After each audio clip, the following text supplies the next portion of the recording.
salamat po muli sa panibagong buhay at lakas na aming tinanggap mula kaninang umaga sa pagising namin. Salamat, Panginoon, sa lahat ng biyaya at pagpapala na patuloy naming natatanggap. Narito kami at nagpapatuloy dahil po sa inyong biyaya sa amin. Kaya naman, sa mga sandaling ito, Panginoon, muli kaming lumalapit. Aming pinagtatapat sa inyong harapan ang lahat ng ang lahat sa aming sarili, Panginoon. Kami po ay inyo pong linisin at patawarin sa inyong habag, Panginoon, upang kami ay maging karapat-dapat tumawag sa inyo na Ama ko. At Panginoon, salamat po dahil ngayong gabi muli nyo kaming tinipon. At dalangin po namin na manguna kayo sa amin, samahan nyo kami patnubayan sa tulong gabay ng Espiritong Banal. Turuan niyo po kami kung paano po namin maunawaan ang inyong mga salita nang sa ganon ay lalo pa po kami, Panginoon, mapalapit ng gusto sa inyo at maging matatag kami sa aming pananampalataya. Ano man po ang aming prayers o kahilingan ngayong gabi, nananalig po kami sa inyong mga salitang pahatid. Nandoon po ang kagalingan, kalakasan, at katugunan sa aming mga pangangailangan. Kaya maraming salamat, Panginoon, sa inyo po namin. Ibinabalik ang lahat ng ito na may pagpupulit pa sa salamat sa matamis na pangalan ng aming Panginoong Hesus, sa ngalan ng Ama, ng Anak at ng Espiritu Santo. Amen and amen. Palakpakan natin ang Panginoon.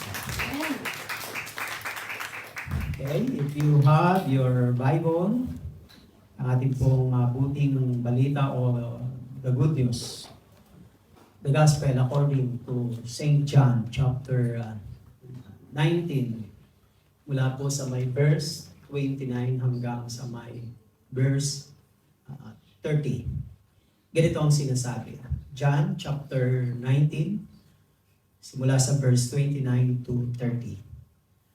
A jar of wine vinegar was there, so they soaked a sponge in it, put the sponge on a stalk of the hyssop plant, and lifted it to Jesus' lips.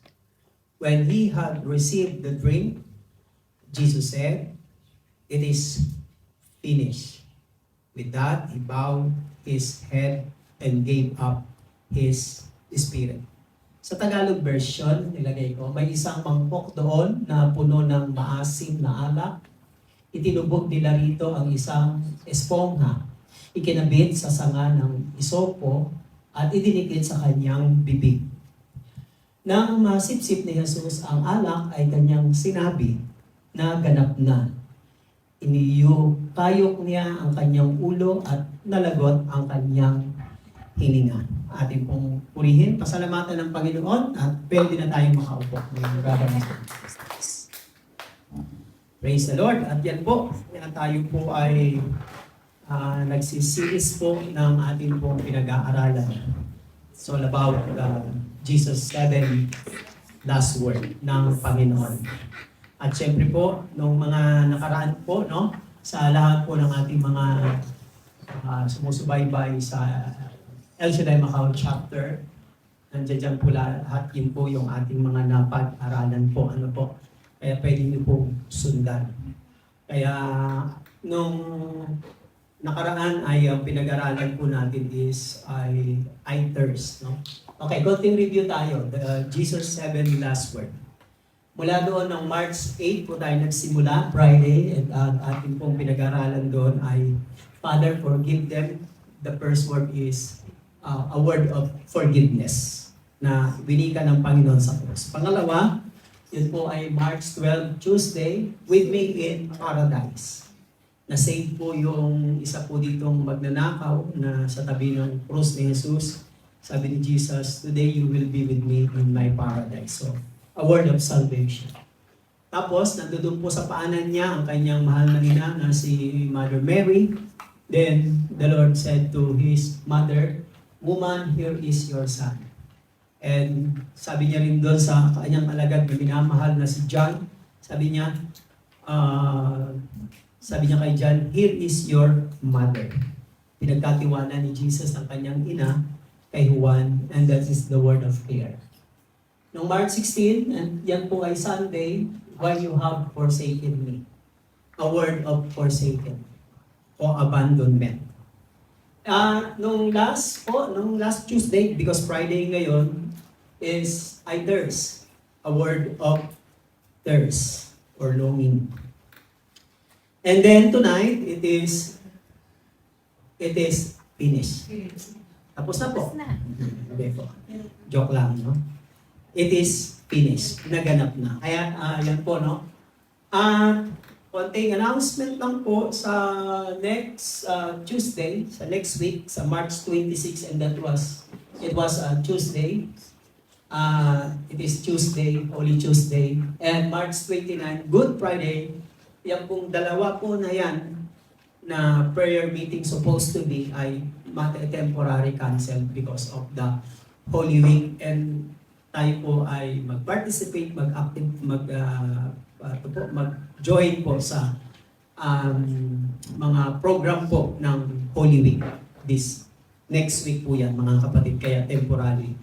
Kaya meron pa tayong Sunday para doon po sa last natin na into your hands I commit my spirit. But the following week, temporarily, wala po tayong prayer meeting. Ano po? Magre-resume po tayo after the resurrection po, mga kapatid. So, yan po. Palakpakan muna natin ang Panginoon. Now, very interesting din po itong word na ito. Itong tatlong word na ito na it is finished. It is finished. It is finished. So, mapapansin po natin na meron pong malalim na kahulugan po yan, mga kapatid. Napaka-broad at napaka-profound po yan. Pero atin pong aalamin sa atin pong ibinigay na wisdom sa atin ng Panginoon at ma-share ko rin po sa inyo kung ano po ang kahulugan nito. When Jesus said, it is finished, hindi po sinasabi, it did not says, I am finished. Hindi po sinasabing tapos na ako. In fact, yung finish po na yun, hindi po yun nagsasabi ng the end of his life. Hindi po. Meron pa po yung continuation after ng kanyang death. Yun nga po yung resurrection, at pagkatapos yung kanyang pagbabalik pa. No? Mahabang ano na po yung topic o subject. Hindi rin sinabi ng Panginoon, I finish it. O tatapusin ko pa lang. In fact, when Jesus mentioned that word, it is finished, at yun po talaga ay natapos niya na. Natapos niya na yung kalooban ng Diyos para sa buhay niya. Sa buhay po natin ay may mga bagay na hindi po natin kayang tapusin. Diba? Marami po tayong mga taong nagkaroon ng regrets nang pumanaw sila sa mundong ito.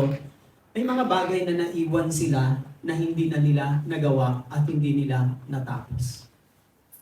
Bibihira siguro yung mga pumapanaw sa mundong ito na nakakapag-iwan pa ng mga salita at sinasabi sa kanilang mga mahal sa buhay o mga anak nila na without regrets, ay nasatisfied ako at lahat nagawa ko. Lahat po meron talagang pagkukulang o naiiwan na hindi natin nagagawa. Well, that's part of life pa rin, mga kapatid. Kaya nga po, ang haba ng binibigay sa atin ng Diyos ng opportunity and chances na gawin mo yung dapat mong gawin bago dumating ang panahon na ikaw ay malapit ng umexit o mag-exodus o mag-depart. Kaya napakahalaga po niyan, mga kapatid, para walang regrets. Diba? Pwede tayo pong pumanaw sa mundong ito na nagawa natin. Hindi naman natin kailangan maging mahusay, mayaman, matalino, magaling. Just accomplish our goal sa buhay. Depende kung gaano kataas yung standard mo at kung gaano kataas yung mga inilatag mo para maabot mo sa buhay. The more na mas mataas ang standard at mas mataas ang dream mo, the more na mas mahirap. Pag simple lang ang goal at dreams mo sa buhay, mas madali lang din abutin. Kaya ganun po ang ibig sabihin po nun. Kaya nasa sa atin din po kung pahihirapan natin ang ating sarili o hindi. Depende kasi magkakaiba kasi ang level ng ating satisfaction, happiness, or joy. Yung iba, makapag-ulam lang sila ng tuyo, bagoong, okay na. Parang gano'n. Kaya napaka-easy lang sa kanilang buhay. Parang gano'n, makapagsuot lang ng simple, okay na rin yun. May mga taong hindi nila kaya yung gano'n. So kaya nag-dream po sila at pag hindi po nila naabot, kaya nagkakaroon po sila ng mga regrets. It was not a cry of defeat when Jesus said, "It is finished." Hindi po yun sigaw ng pagkatalo, pagkabigo, but a shout of victory. Tagumpay po yun. Sa mga tao na nandoon, maaring sa kanila it was a defeat. Pero sa Panginoon at sa mga nananalig sa Panginoon, it was not a defeat. In fact, it was an opposite. Kabaliktaran po yun. It is a victory. Kaya nang si Jesus ay mamatay sa cross, marami po siyang in-accomplish. Marami po siyang naganap sa buhay natin. At yun ang babaybayin natin mga kapatid ngayong gabi. Let me go on. What is the meaning of Jesus saying it is finished? Ano ba ang kahulugan ng Panginoon? Ba't niya binitawan yung salitang it is finished? Anong meron doon? Nang tinignan ko at hinanap kong meaning, first is to bring to an end. Para dalhin doon sa katapusan o matuldukan na. Ibig sabihin, final. Or another word is to complete, para kumpletuhin. Diba? Kapag meron tayong mga assignment, tapos nagawa natin yung assignment natin, na kumpleto natin, then saka ka ngayon bibigyan ng approval. Kasi nakumpleto mo na, di ba? Ibig sabihin, nakuha mo lahat. Or accomplish, to make perfect. That's the word, mga kapatid. To accomplish or to make perfect. To be perfect. In fact, yan po talaga ang isa sa eksaktong meaning. To accomplish or to make perfect. Ibig sabihin, ganapin ng sakto at walang labis, walang kulang. Ito pong sinasabi ng Panginoon na it is finished, ito po ay nagsasabi ng, naganap, but it's still in effect into the future.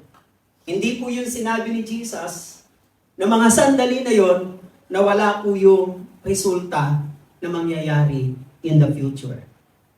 In fact, marami pong naganap at nangyari when Jesus said, it is finished. The meaning of it is finished is to make restitution. Dahil na kompleto, nagawa na ng Panginoon, meron siyang mga naisauli, na ibalik. Marami siyang naisauli at naibalik na nasira dala ng kasalanan. Di ba kapag tayo po ay mayroong sinusod ng mga relationship, nakikita niyo po, pag nasolve mo ang isang relationship, merong nababalik. And that is restitution, pananauli. If you, pag naplansa mo, naayos mo, nakumpleto mo, nagawa mo, may manunumbalik. Yan po ang ibig sabihin niyan. It depends. The meaning, it is finished, is to make restitution. Sa mga Hudyo, sa kanilang isipan, yung word na it is finished, parang nagbabayad ka ng utang na isinasauli mo sa pamagitan ng yung pagbabayad, or you are making peace o to make it whole. Diba? Parang pag ikaw po ay may atraso, may kaaway, may ka-problema, and then kapag na-restore mo po yun, na isauli mo, parang nagkakaroon ng closure, kaya nagiging finish. It was a familiar word, mga kapatid, no? Ba't napunta doon? It was a familiar word in Jesus' time. Sa salitang Grego, ang katumbas niyan ay tetelestai. Tetelestai. Ang ibig sabihin niyan is connected po yan with the word debt that has been paid. Utang o pagkakasala na nabayaran na. Yan po ang ibig sabihin niyan. Connected with the word debt that has been paid. And it means mga kapatid, kapag bumili ka ng isang bagay, kukunin ng mga ngalakal o merchant ang iyong pera at pagkatapos ay bibigyan ka ng resibo at ang resibo ay magsasabing Tetelestai. It is finished. Ang utang ay ganap ng nabayaran. Yan po ang konsepto niyan doon sa panahon ni Jesus. Yan ang paggamit ng it is finished, naganap na. It is connected about the debt is fully paid. Amen? Nakukuha niyo po ba? Yes, ganyan po ang ibig sabihin yan mga kapatid. Now, magbibigay po ako ng 3 important facts about this word of Jesus uttered.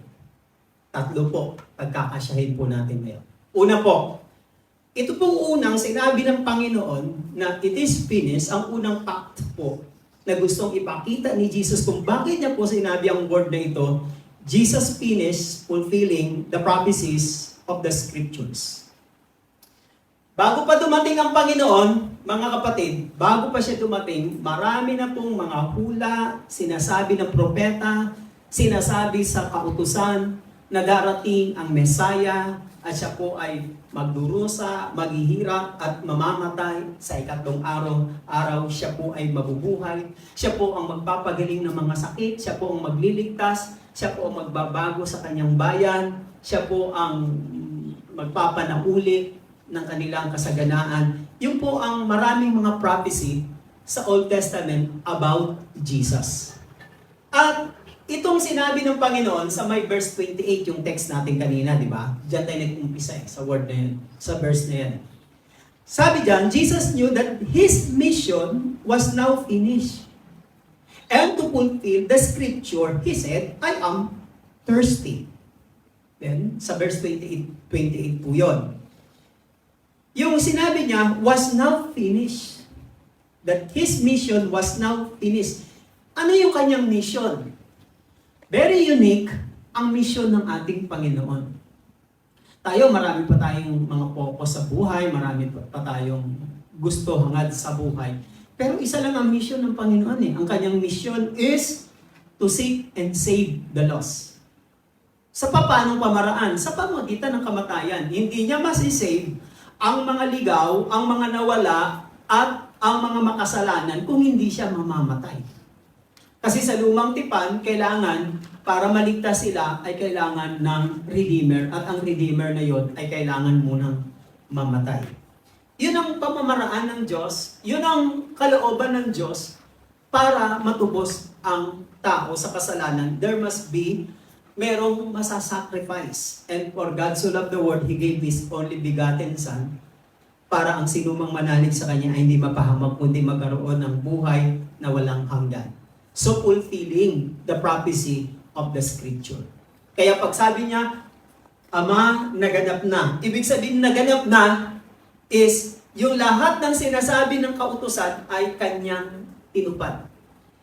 Isipin ninyo, kahit may prophecy at may sinasabi ang mga salita ng Diyos sa lumang tipan patungkol sa Kanya, meron pa rin si Jesus kalooban na sumunod o hindi. Why? Dahil tao siya na nandito siya sa mundong ito. Just like us. Hindi inaalis, kinuha ng Diyos ang kalooban ng Panginoon at kundi ang Panginoon ang sumunod sa kanyang Ama para sundin ang mga prophecy tungkol sa kanya kapag siya po ay namatay. Kaya, ibig sabihin, all of us has a freedom, has a choice to obey or not. Nasa atin po yun, mga kapatid, just like the Lord.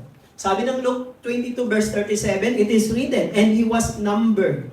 Siya po ay binilang sa mga alin, with the transgressor, sa mga makasalanan, sa mga rebels. And I tell you that this must be fulfilled in me.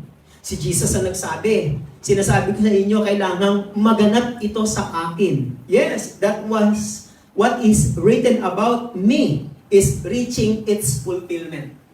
Nakita ninyo yung kanyang pagsunod sa sinasabi ng kautusan at mga hula to fulfill that word ng lumang tipan.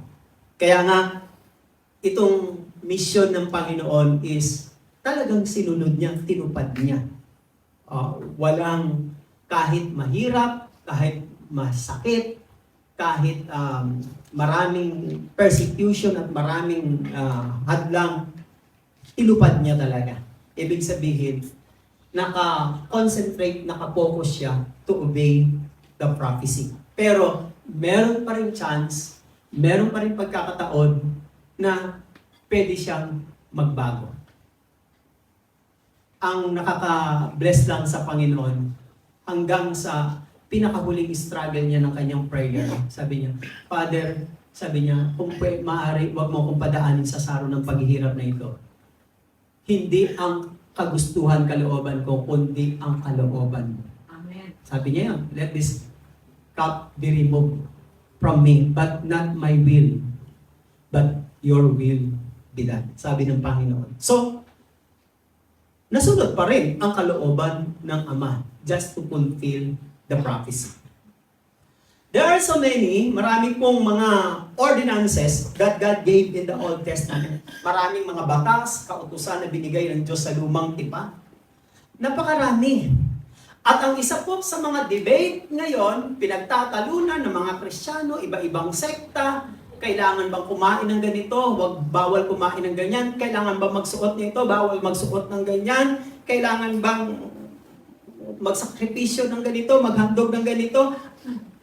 Sabi ng iba, Sabado ang pagsamba, sabi naman kabila, Linggo, sabi ng isang Martes, sabi Merkules, nagkagulo-gulo ng mga kapatid.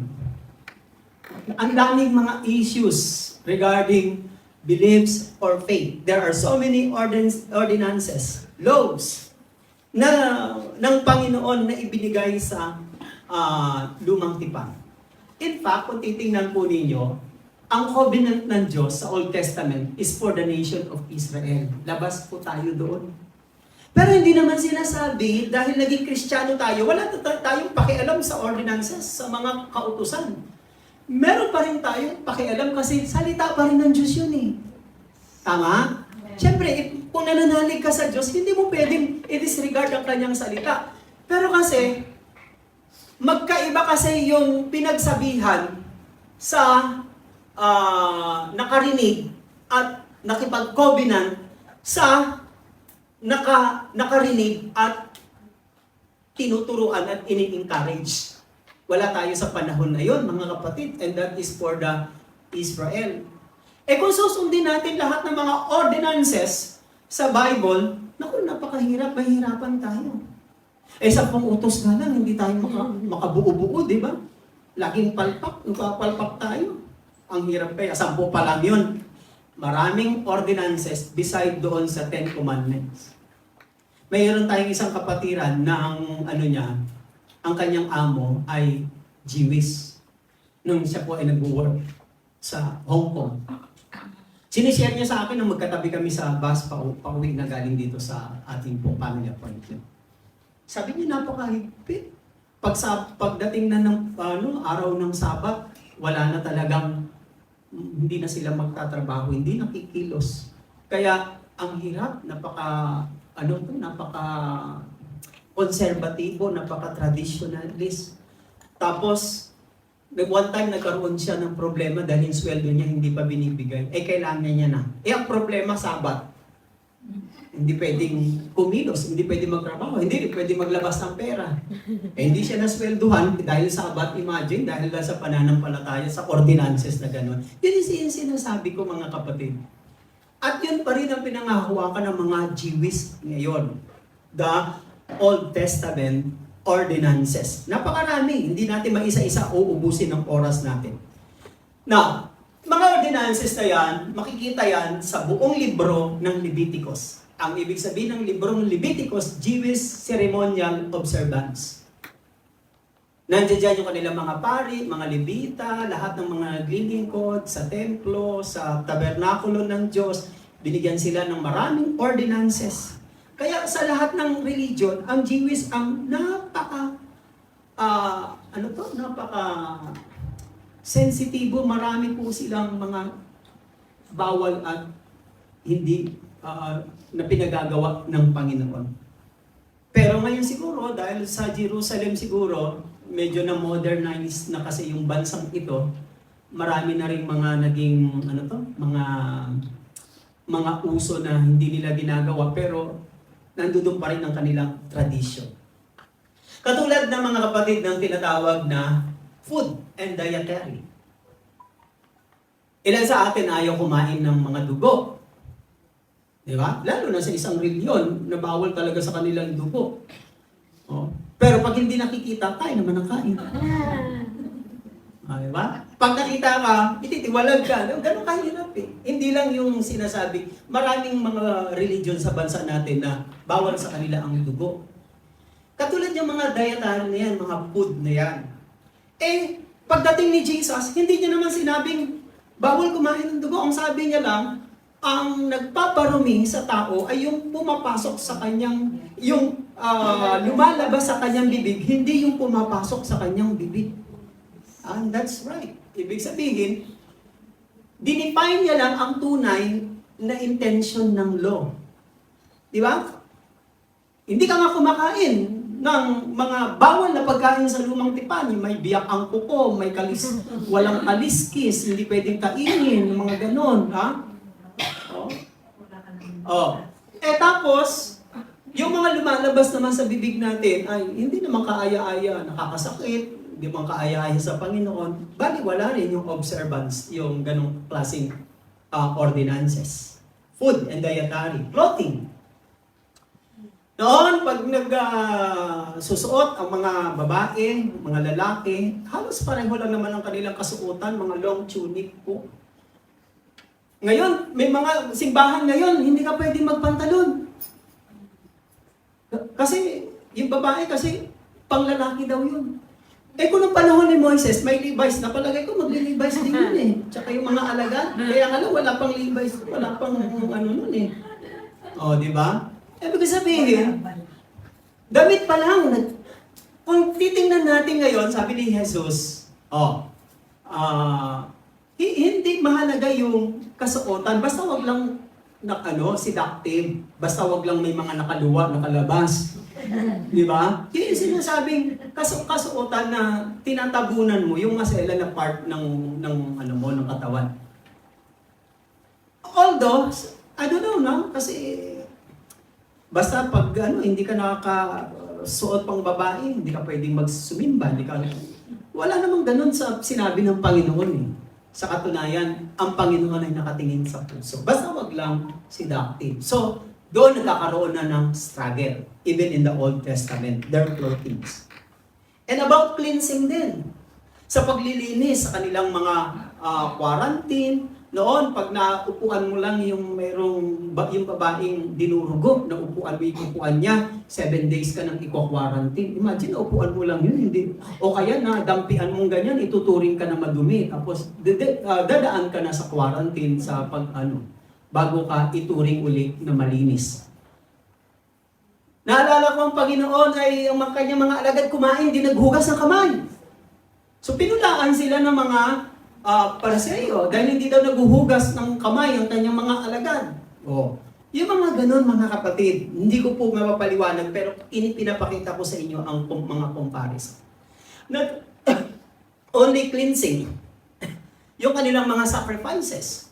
Noon, para mapatawad ang kasalanan mo, kailangan maghandog ka ng kordero, ng tupa, papatayin yung tupa, doon mo i-represent yung kasalanan mo at yung dugo ng tupa, iwiwisik ng saserdote sa kaba ng tipan para yung kasalanan mo ay tabunan ng dugo sa pamagitan ng sacrifices.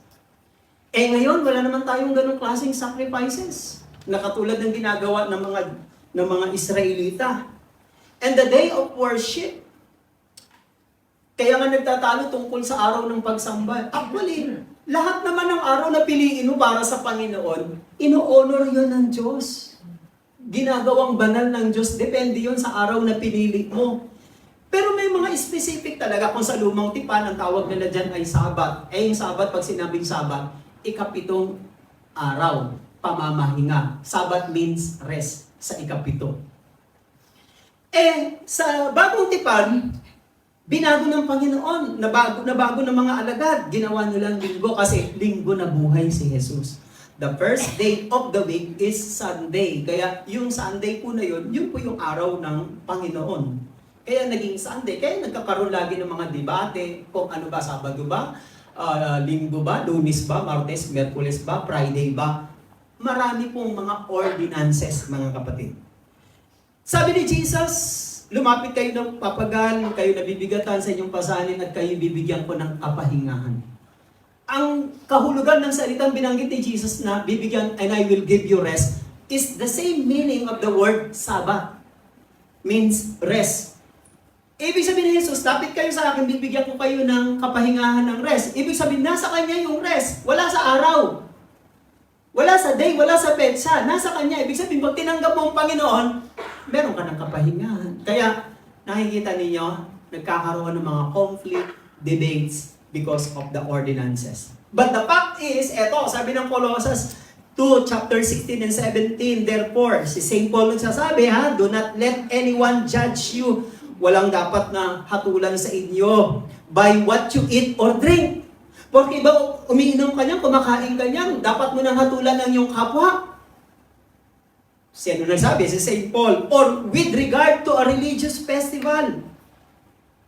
A new moon celebration or Sabbath day. Verse 17, these are shadow of the things that were to come. Ito daw po ay anino lamang. Anino lamang po o shadow ng mga bagay na darating. Ano yung darating? May darating na reality. However, is found in Christ. Matatagpuan sa Panginoon. Ibig sabihin, kung lahat ng inuutos, mga kautusan, ordinances na in-establish sa lumang tipan, shadows. Anino? Wala kasi tayong anino dito kasi lahat nakailaw eh. Pag lumabas ka at naglakad ka mamaya, paglabas mo, tinamaan ka ng ilaw ng poste at may anino ka, tingnan mo yung anino mo. Pag nakita mo yung anino mo, sino sa inyong dalawang original?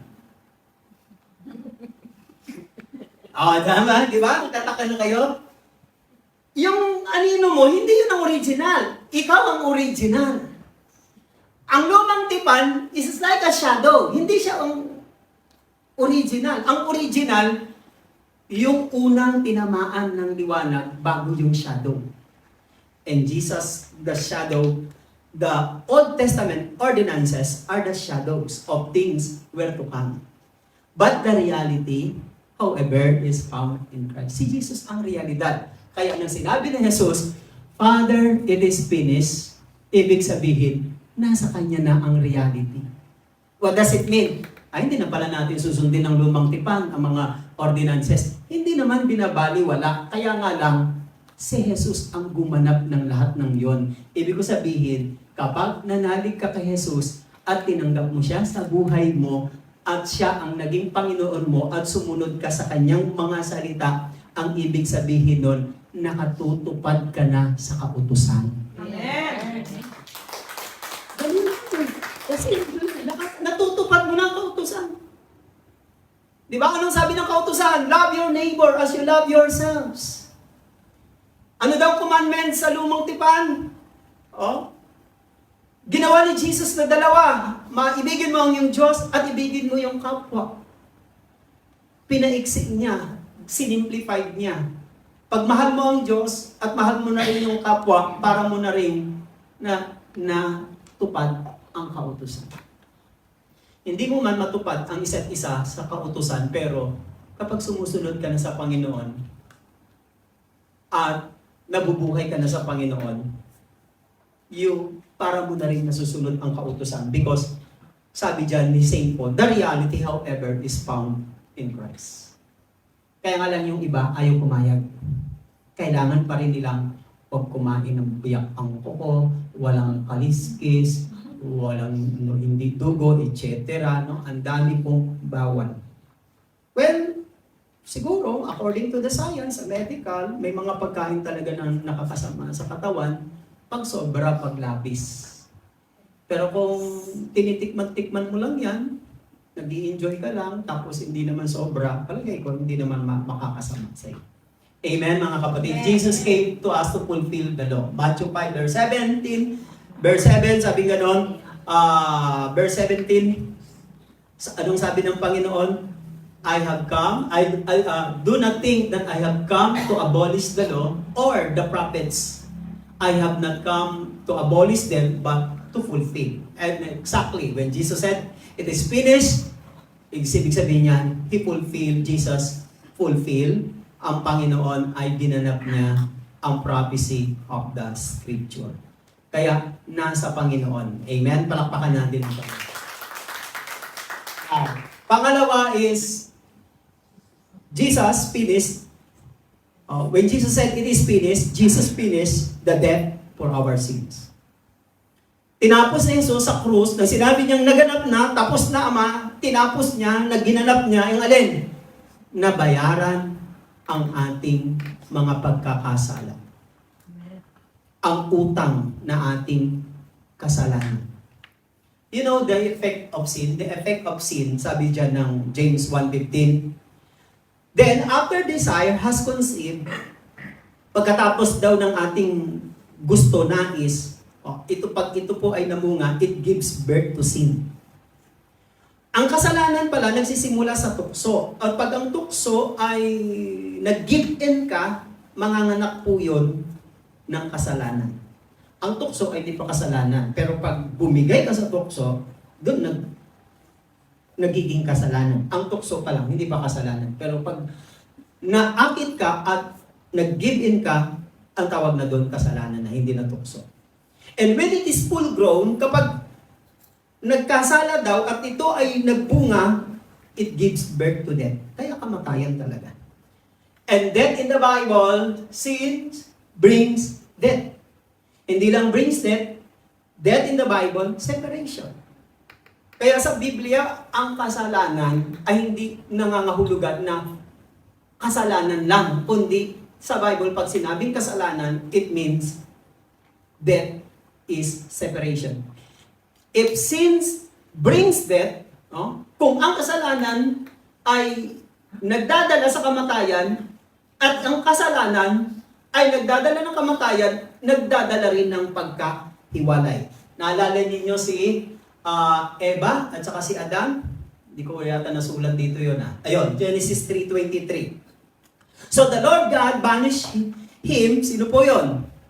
Yung mag-asawa, from the Garden of Eden to work the ground from which he had been taken. Nung hindi pa sila nagkakasala, nandoon lang sila sa paraiso and everything, lahat po ay pinagpo-provide ng Diyos. Hindi po sila nagbubungkal, hindi rin sila nagtatanim, pero kumakain sila at nabubuhay sila dahil pinoprovide ng Diyos. Nang magkasala sila, sabi ng Diyos, ngayon, ang parusa ko ngayon, magbubungkal ka na, magtatanim ka, tapos yung asawa mo naman, maghihirap sa panganganak. Kaya nagkahirap-hirap ang buhay nila. Nung una, ang sarap ng buhay nila, nagkahirap-hirap na. Bakit? That's the effect of sin. Nung wala pang kasalanan, everything's, lahat ay provided. Kaya, ang sabi ng Diyos, at pinalayas, God banished him. Pinalayas sila. Ano nangyari? Una, nasa paraiso sila. Nang magkasala sila, ayun na, bumukod na, humiwalay na sila. And that is sin's effect, separation. Ang tanong, nung magkasala ba sina Adan at Eva, namatay ba sila? Hindi. Nagkaanak pa sila, si Cain at Abel. So ano ibig sabihin nung namatay sa kanila? Nang sinabi ng Diyos, sa sandaling kainin nyo yun, kayo'y mamamatay. Ang namatay sa kanila, hindi yung physical, ang namatay sa kanila, relasyon. They were separated because of sin. The greatest barrier o nagse-separate sa Diyos at tao, kasalanan. Maraming taong nabubuhay ngayon, pero dahil sa kasalanan, hiwalay sila sa Diyos. See the effect of sin? Kaya, sabi ni Pedro, mga kapatid, the curse, sabi ni Pedro, why did Jesus finish? Jesus said, finish at Calvary. What did Jesus finish at the Calvary? Separation from God is finished. Yung unang Adan, pinalaya sa paraiso. Tama? Pero yung pangalawang Adan, sabi dun sa magnanakaw, ngayon, ibabalik kita sa paraiso. Nakuha niyo yung punto? Amen. Yes. Ano sabi ni Jesus doon sa magnanakaw? Today, you will be with paradise. But the first Adam sa creation, pinalaya sa paraiso. Ngayon, binabalik. Nakita niyo yung ginawa ng Panginoon sa cross. It is finished. Jesus finished the separation from God. Our separation from God is finished. Ganon din tayo noon eh. Nung hindi pa tayo nag-El Shaddai. Feeling lang natin religious tayo, pero ang totoo, ang layo-layo natin sa Diyos. Bakit? Magkaibang religious sa righteous. May mga taong napaka-religyoso, pero hindi mo makikita sa bibig, hindi mo makikita sa action. Maiinis sa iyo, magagalit sa iyo. Ang ginagawa mo naman sa Panginoon, pero naiinis pa rin, nagagalit sa iyo. Naiingayan sa iyo. Diba? Na-offend sa iyo. Pero nasa simbahan ang mga yan. Naglilingkod ang mga yan. You see, mga kapatid, kaya hindi nyo makikita lang sa pagiging religyoso, kundi sa salita, sa pag-ibig, pagmamahal sa kapwa. Amen? Palapakan natin ang Panginoon. Now, the curse from the law had been finished. Not only separation from God, Jesus finished, but the curse of the law had been finished. Tinapon niyo sa Galatia 3:13. Jesus, sabi ni St. Paul, Christ redeemed us from the curse of the law. Tinubos tayo ni Jesus sa sumpa ng kautusan. By becoming a curse for us, nasumpa siya dahil sa atin. For it is written, cursed is everyone who is hung on a tree. Ang gustong sabi ni St. Paul dito, yung cross ay tree. Siyempre, yung cross, galing naman yun talaga sa puno bago ginawang cross.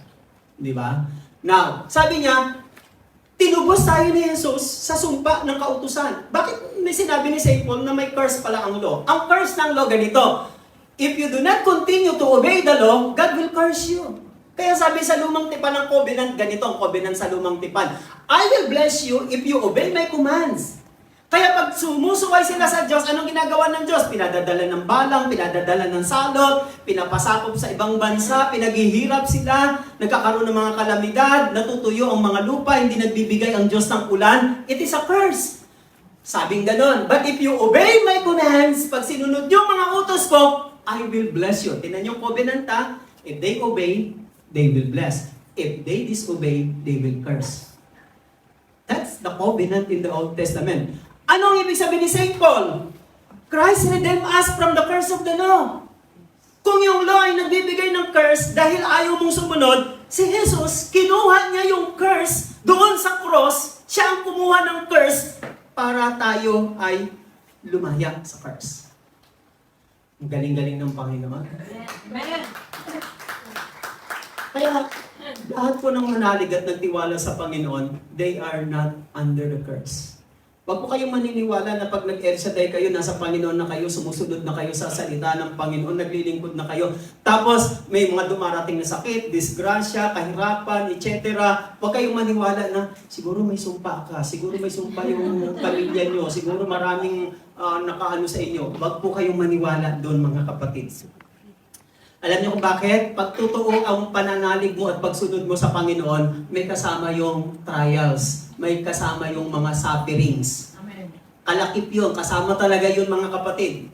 Huwag niyo pong isipin na may curse kayo. Hindi! Nandinaw-linaw ng Galatia chapter 3 verse 13. He redeemed us from the curse of the law.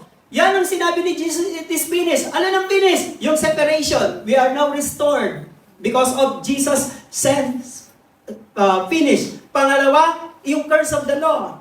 Yung word na redeem dito, na tinignan ko, ang meaning ng word na redeem dito is to buy up, that is ransom. Binili ka sa pamagitan ng pagtubos. Pag mayroong nakikidnap, di ba may nangihingi ng ransom? Kailangan mayroong kang ibigay na ransom para bumalik sa iyo. Yun ang ibig sabihin nun, to buy up, that is ransom. Or to receive from loss. O to rescue from loss, mga kapatid. Iligtas, tubusin sa pagkawala. Sino, palagi ko, lahat tayo nakaranas na magsanla. Sa phone siya.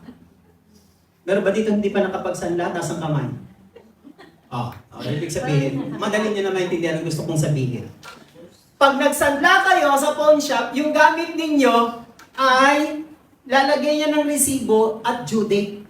Tama? Due date. Ibig sabihin, pag hindi ka tumupad sa due date, may remata yun, or depende kung may interest, depende ha. Depende yung sa policy ng isang pawn shop. Now, bago ang due date, nagkaroon ka ng pera at pumunta ka sa pawn shop at pagkatapos, binayaran mo yung gamit mong nakasanda, yung resibo mo, lalagyan ng redeem. Tama? Hanggat nakasanla yun sa pawn shop, wala kang power and authority. Kahit sa iyo yun, wala kang power. Ang buhay kasi natin parang nakasanla eh. Ang isang makasalanan, parang nakasanla yan kay Satanas. At ang tanging paraan para makaalis siya doon sa pagkasanla sa kanya, kailangan merong pang-redeem. Si Jesus ang pangtubos. Amen. May tatak pa yun. Merong, ano ba tawag dyan? O, pang-selyo na tubos, redeem. Babalik na ngayon sa'yo to rescue from loss. Yung lahat ng nawawala sa atin, ibinabalik. That's the word, redeem, binalik. O, sabi ng 1 Peter, chapter 18, verse 20, for you know, alam nyo yan, it was not with perishable things, hindi sa mga nabubulok na mga bagay o nasisira na mga bagay tulad ng mga silver, tulad ng mga ginto, that you were redeemed, na kayo ay tinubos. Eh saan daw? From the empty way of life handed down to you from your ancestor. Hindi rin daw sa walang kabuluhan na mga pamamaraan ng buhay na ipinasa sa inyo ng inyong mga ninuno.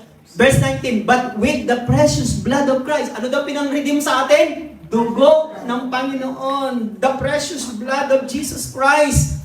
A lamb without blemish or defect. Isang kordero na walang kapintasan o walang depekto. He was chosen before the creation of the world. Sino yun? Si Jesus. Was revealed in these last times. Ipinahayag ngayon sa mga huling araw na ito para sa inyo, for your sake. Kapag ang mga Israelita, mga kapatid, when the Israelites bring their sacrifice to the priest to be examined, pag na-examine ng saserdote yung handog mo para sa iyong kasalanan, pag na-examine na yon, gagamit ang saserdote ng salitang tetelestai. Ang ibig sabihin nun, a perfect, faultless sacrifice. Yun yung sabi doon sa 1 Peter. Tinubos tayo sa pamagitan ng dugo ni Jesus without blemish or defect. Kaya pag nalaman ng saserdote, ng pari, na walang kapintasan na, walang balakubak at walang garapata at walang kati-kati o buni, sabihin ng pari, tetelestai. Ang ibig sabihin nun, a perfect, faultless sacrifice. Yun ang babanggitin ng isang pari o saserdote sa lumang tipan. Si Jesus po ay without blemish. Walang kapintasan. Kaya perfect sacrifice po siya. Yun ang hinahanap na sacrifice. Ginagamit po yung katumbas ng salitang, it is finished. Sakto ito, fit ito, perfect ito, tapos na. Yun po ang ibig sabihin yun. This plan, itong plan na ito, has been a long time coming and was completed on the cross of Calvary. Kinumpleto ni Jesus. Jesus paid our debt. Binayaran niya ang utang natin eh. Hindi ba napakabuti ng Panginoon? Ikaw nang utang, siya nagbayad. O kaya huwag ka na magpatuloy ng utang. Maya ka naman kay Lord. Diba? Utang ka ng utang, tapos siya naman pala nagbabayad. O. Diba? It is paid in full, ika nga. O. Pag sinabing paid in full, saktong-sakto. Ibig sabihin, walang labis, walang kulang. Sakto, bayad. Amen? Palakpakan natin ang Panginoon. And the last, habulin ito. And the last, panghuli. Panghuli, mga kapatid, the three important facts about this word of Jesus uttered, it is finished, is pang huli, Jesus ended or finished, ang ibig ko po sabihin dyan, finished po yan, yung word ended. Hindi ko lang pinalitan. Jesus finished the power of the devil who holds death. Ito palang demonyong ito, itong diablo na ito. Dahil sa isang makasalanan, siya po ang may hawak ng kamatayan. Ang makasalanan sa harapan ng Diyos, hanggat hindi natutubos, ang tawag doon death. Sinabi ko na sa inyo, death in the Bible is not physically as death, but separation. Ha? Nakuha niyo? Alala niyo yung libugang anak? Nagkasala siya sa tatay, nagrebelde siya. Ayaw niya nang sumunod, ayaw niya nang magpasakop, ayaw niya nang mabuhay sa poder ng tatay niya. Kinuha niya, pilitan ng kanyang mana at lumayas. Anong ibig sabihin nun? Separated na siya. Eh nang humiwalay siya, doon lalo siyang naghirap. Bakit? Nawala na kasi yung provision ng kanyang tatay eh. Di bumalik siya ngayon. Bago siya bumalik, humingi muna siya ng kapatawaran, nagsisi siya, humingi siya ng tawad, nakabalik siya. Hindi na ngayon siya hiwalay. Tinuring uli siya ng tatay niya na kanyang anak. Hindi na siya separated. Yun ang point ko mga kapatid. Now, kapag ang isang tao ay nagkasala at sumuway sa Diyos, nagkasala siya, humiwalay siya sa Diyos, ang kanyang buhay ay sinasakop na ng evil. Bakit? Pag wala na yung protection sa iyo ng Diyos at lumabas ka dyan, ibig sabihin, hawak ka na ng evil, hawak ka na ng diablo. Yan po ang ibig sabihin niyan. Let me read to you. A creation that was not in God's plan for man. When God created, let there be light, magkaroon ng tubig, ng araw, ng buwan, ng halaman, etc. Nang nilikha ng Diyos ang lahat niyan, it was good, napakabuti, napakaganda. Wala sa paglikha ng Diyos, yung plano niya na ang tao ay mamatay. In fact, kung hindi nagkasala si Adan, who knows? Kung hindi sila nagkasala, there was no death. Bakit? Kasi sina Adan at Eva ay immortal. Nang pumasok ang kasalanan, doon na sila naging mortal. Pag sinabing immortal, ibig sabihin, hindi ka mamamatay. Hindi ka magkakasakit, hindi ka mabibigatan, hindi ka mahihirapan, hindi ka mapapagod. Kasi immortal ka, just like angels. Ang angels ba namamatay? Hindi, immortal yun eh. Nang pumasok ang kamatayan, yung immortal na nilikha ng Diyos, naging mortal. Ibig sabihin ng mortal, meron ka ng hangganan. But the plans of creation was not in God's plan for a man na mamatay. Pumasok lang ang kamatayan because of sin. Amen? Amen. Everything that God created was good. Satan is the one who holds. Siya po ang humahawak ng kapangyarihan ng kamatayan.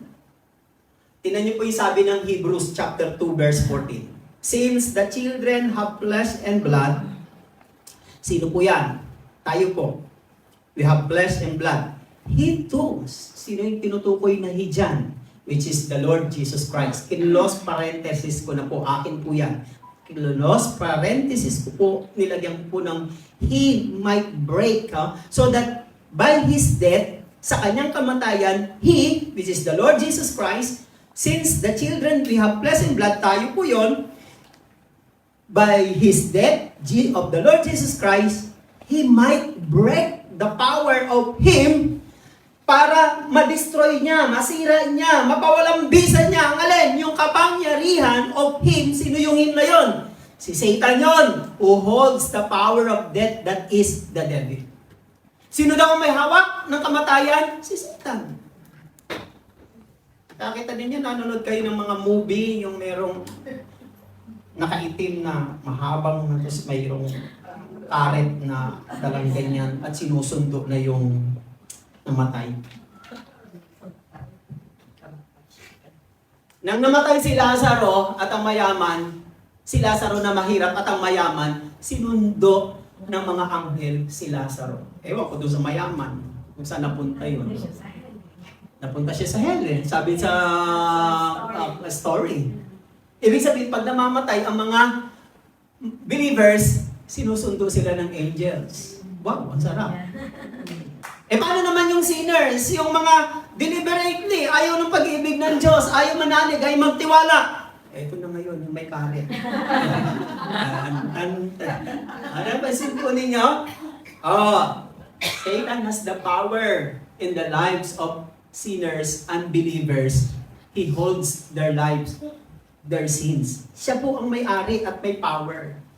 Now, yan pong ibig sabihin ng Hebrews 2:14. Kaya nang mamatay si Jesus, pag sinabi niyang, Father, it is finished, ang ibig sabihin nun, He break the power of Satan who holds the power of death. Kaya lahat po ng mga nanalig sa Panginoon, dahil nagtiwala ka sa Panginoon, nagnalig ka sa Kanya at sumunod ka sa Kanyang buhay, hawak na ng Panginoon ang buhay mo, hindi ka na kayang sakit mo.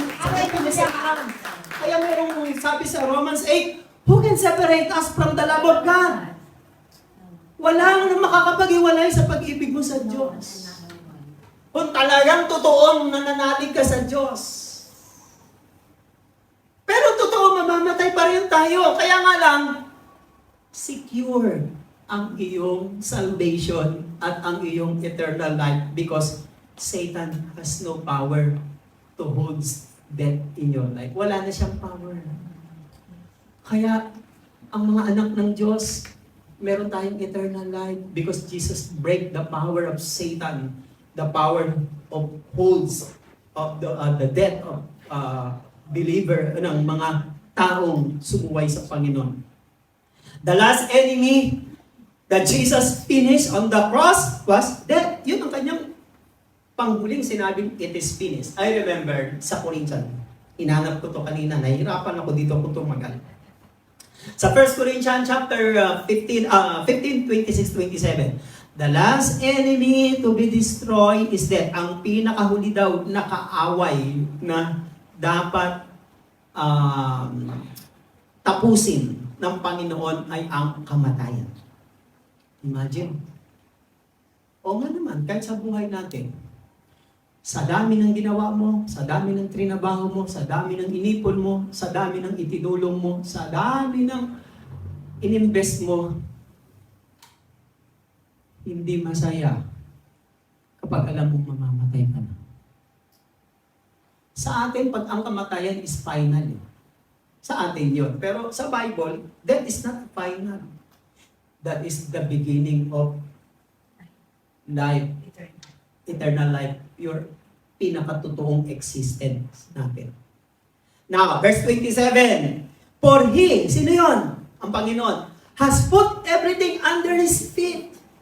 Now, when it says that everything has been put under Him, it is clear that this not include God Himself. Labas dito ang Diyos. Ang labas sa Diyos, hindi kasama ang Panginoon at lahat ng mga bagay na nandito, inilagay na sa ilalim ng paa ni Jesus sa kanyang power. It is clear that this does not include God Himself, who put everything under Christ. Ang Diyos, pinailalim niya ang lahat ng bagay sa paanan ng kanyang bugtong na anak. Kung pinailalim niya ang lahat ng bagay, kasama doon ang death. Kaya, wala nang power sa atin yung death. Hindi ko sinasabing hindi tayo mamamatay. Mamamatay tayo. Pero yung death of eternal damnation, wala nang power sa atin yun. Amen? Amen. Ituloy ko, ibaba ko sa may verse 55 ng 57, hanggang 57. Sabi niya, nasaan ka kamatayan? Nasaan ang iyong kamandag? Death is, where, death is your sting. Nasaan ka kamatayan? Nasaan din ang iyong kamandag? The sting of death is sin. Ang kamandag daw ng kamatayan ay ang kasalanan. And the power of sin is the law. Verse 57, but thanks be to God, He gave us the victory through our Lord Jesus Christ. Salamat sa Diyos dahil binigyan niya tayo ng tagumpay. Amen. When Jesus said, it is finished, Jesus said, it is finished. Ang ibig niyang tapusin, nagtagumpay na tayo. Amen. Mga kapatid, hindi nyo man nararating naaabot ng mga panalangin, gusto nyo, pangarap nyo, goal nyo sa buhay, tapos mararamdaman ninyo, bubulong ang demonyo. O, tinan mo, bigo ka, tinan mo, palpak ka, tinan mo, walang kwenta, sayang effort mo, sayang lahat. Mga kapatid, it is a lie. In fact, hindi mo man narating ang lahat ng goal mo at gusto mo sa buhay, sa mata ng Diyos, tagumpay ka kasi Amen. tinapos mo na. Through the death of Jesus, the power of death has no effect on us. Wala nang effect. Wala na siyang power and authority sa buhay natin, mga kapatid. Now, the question, won't you accept this finished work today?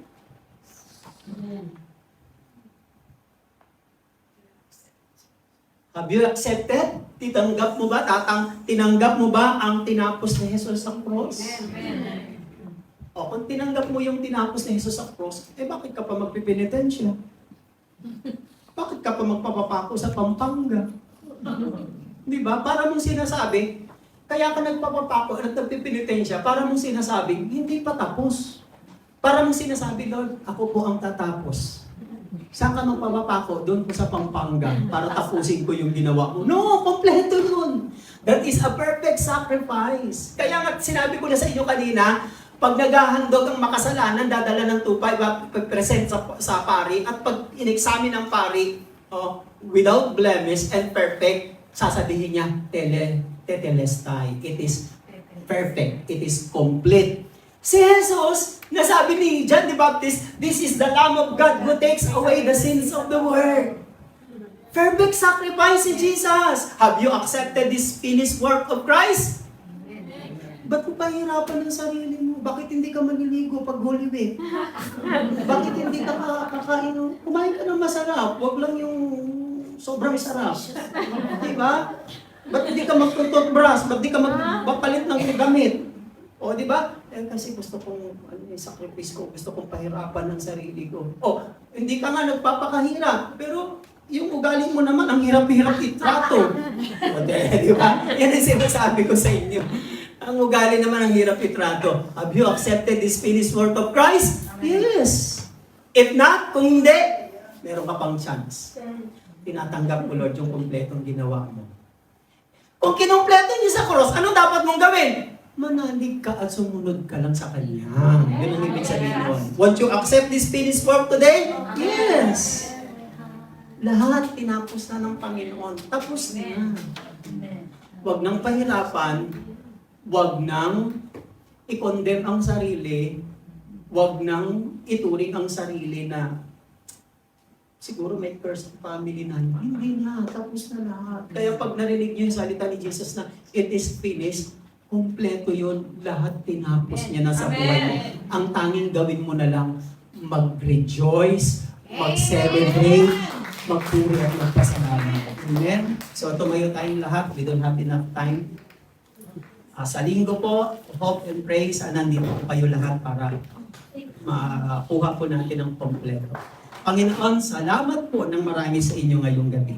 Maraming salamat po na tinapos niyo sa krus ng Kalbaryo ang lahat ng pagdurusa namin, sakit, karamdaman, kahirapan, pati ang aming mga kasalanan.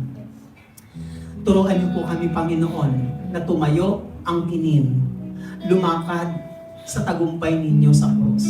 Kung laging bumubulong sa aming isipan na kami po ay bigo, kami ay mahina, kami ay hindi magbabago, kami ay hindi na uunlad, hindi na makakabangon, kami ay mananatili sa dilim. This is a condemnation, Satan's lie. Kaya Panginoon, ilagay niyo sa aming puso ang salitang binika ni Jesus sa krus, Father, it is finished. Kasama kami doon. Kami po, para sa amin po yung salitang it is finished, Panginoon. Hindi lamang po para sa inyo, Panginoon, aming Ama, kundi para din po sa amin yung salitang po na yun. Salamat dahil si Jesus ang kumuha sa krus, inako niya lahat ng hirap, sakit, pagdurusa na dapat kami ang tumanggap. Kung si Jesus, naialay niya ang kanyang buhay ng kumpleto at sinabi niya, it is finished, hindi po ba maiaalay niya rin po ngayong sandaling ito para sa aming prayers, para sa aming kahilingan, para sa aming mga desire, Panginoon. Kung ang kanyang buhay hindi niya pinagkait sa krus, may pagkakait po ba ng Panginoon ang aming kahilingan? Panginoon, maraming salamat. Pagpalain niyo po lahat ng aming hawak, lahat ng aming dala, lahat po ng aming prayer request, ang aming employer, ang aming trabaho, ang aming mga pamilya. Patuloy niyo po kami sakupin at ilagay sa salitang it is finished, Panginoon. At turuan niyo po kami humakbang, lumakad, magpatuloy ng masaya, may tagumpay, punong-puno ng kagalakan dahil tinapos niyo ang lahat sa krus. Ito po ang aming samot dalangin sa ngalan ng Ama, Anak at ng Espiritu Santo. Amen and Amen. God bless you all.